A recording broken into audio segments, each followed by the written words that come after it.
Hi friends, आप सब CTET Riders हो, इसलिए CTET राइडर्स नाम का चैनल मैंने शुरू किया है।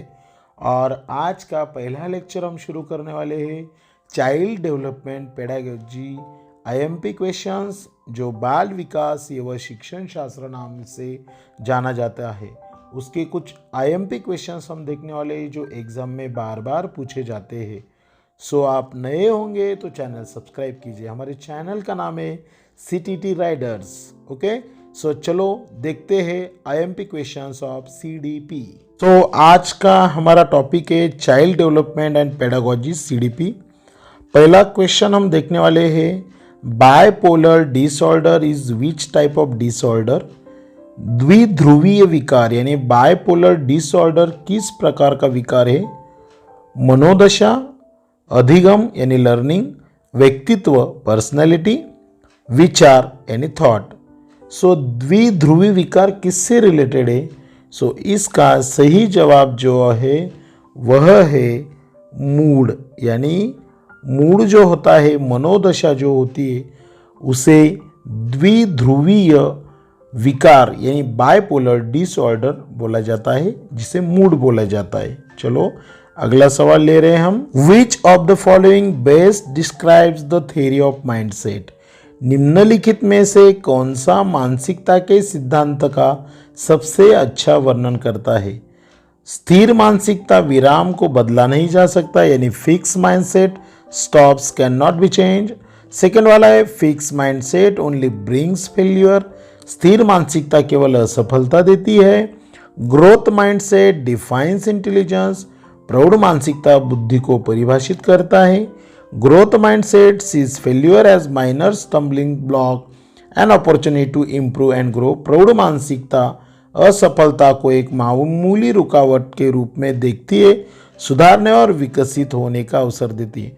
सो कौन सी मानसिकता अच्छी है, अच्छा वर्णन मानसिकता का किया गया है, ऐसा जब सवाल आता है तो उसका सही जवाब जो है छात्रों वो होता है फोर्थ वाला, यानी पहले तीन वाले जो है वो यानी जो बोलते हैं ना सिंगल वे का आंसर है। लेकिन ओवरऑल अगर सही जवाब अगर किसका होगा अच्छी मानसिकता का, तो वह होता है growth mindset sees failure as minor stumbling block and opportunity improve and grow. यानी इस मानसिकता में क्या होता है कि कुछ तो रुकावटें आती है, कुछ तो दिक्कतें आती है, लेकिन यह मानसिकता रुकती नहीं है।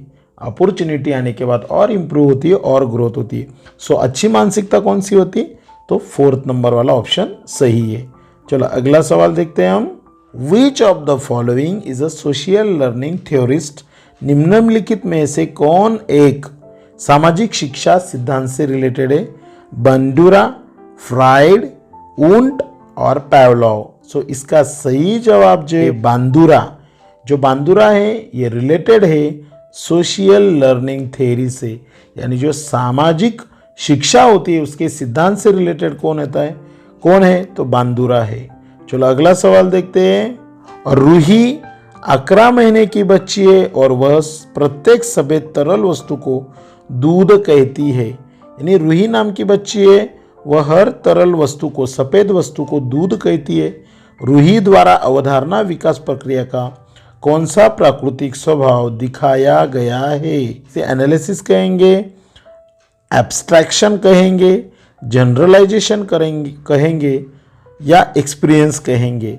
सो इसका सही जवाब जो है सो एब्स्ट्रैक्शन, यानी रूही नाम की जो बच्ची है उसके मन में सफ़ेद वस्तु यानी वाइट जो भी ऑब्जेक्ट होगा वो मिल्क होगा, ये दिमाग में फिक्स हो गया है। यानी सफ़ेद रंग की कौन सी भी चीज़ उसने अलग होती है, इसके बारे में उसके मन में कुछ क्रिएट नहीं हुआ है, इसलिए इसे एब्स्ट्रैक्शन बोला जाता है, अमूर्तिकरण बोला जाता है।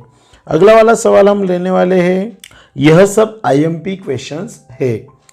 Learning is generally considered a lasting change in the behaviour based on.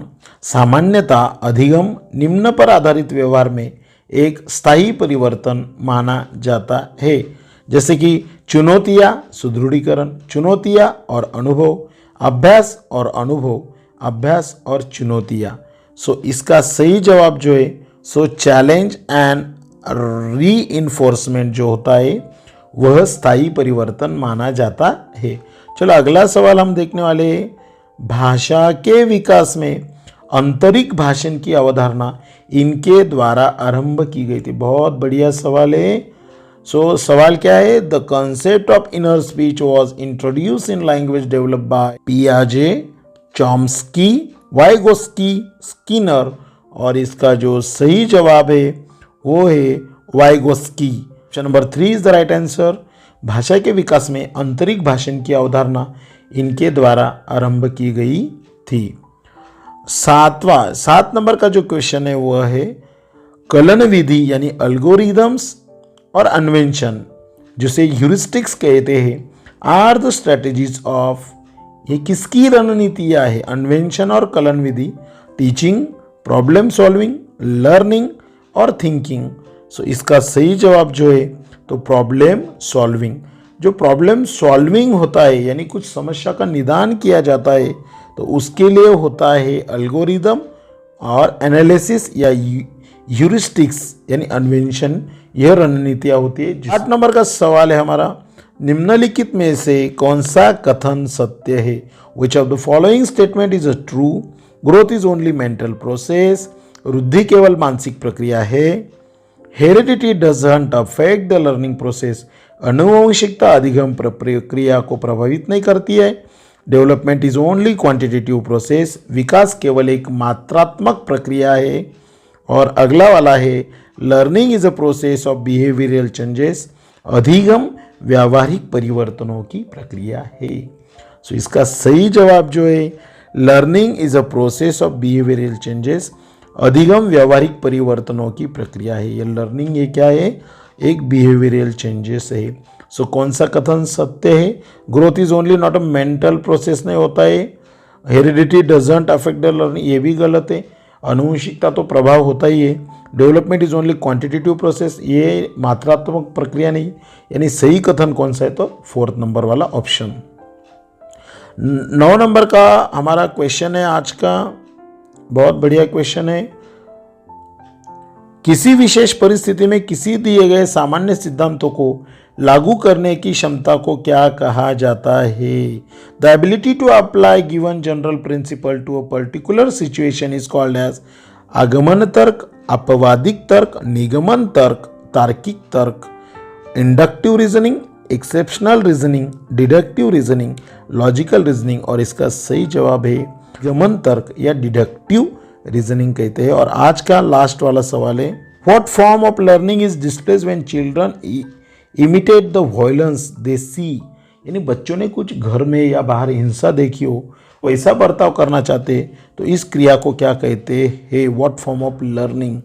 सो उसे क्या कहते हैं, इसके ऑप्शन है क्रिया प्रसूत अधिगम, अवलोकन अधिगम, अनुबंधित अधिगम यानी लेटेंट अधिगम, यानी operant learning, observation learning, conditional learning, latent learning, और इसका सही जवाब जो है उसे कहा जाता है ऑब्जर्वेशनल लर्निंग, अवलोकन अधिगम, उसे बोला जाता है अवलोकन अधिगम, यानी जो देखते हैं, जो उन्होंने सच में देखा है वह ऑडियो वीडियो रूप में कुछ वीडियो के माध्यम से देखते हैं। सो इस तरह के आज हमने CDP के 10 इम्पॉर्टेंट क्वेश्चंस आज देखे।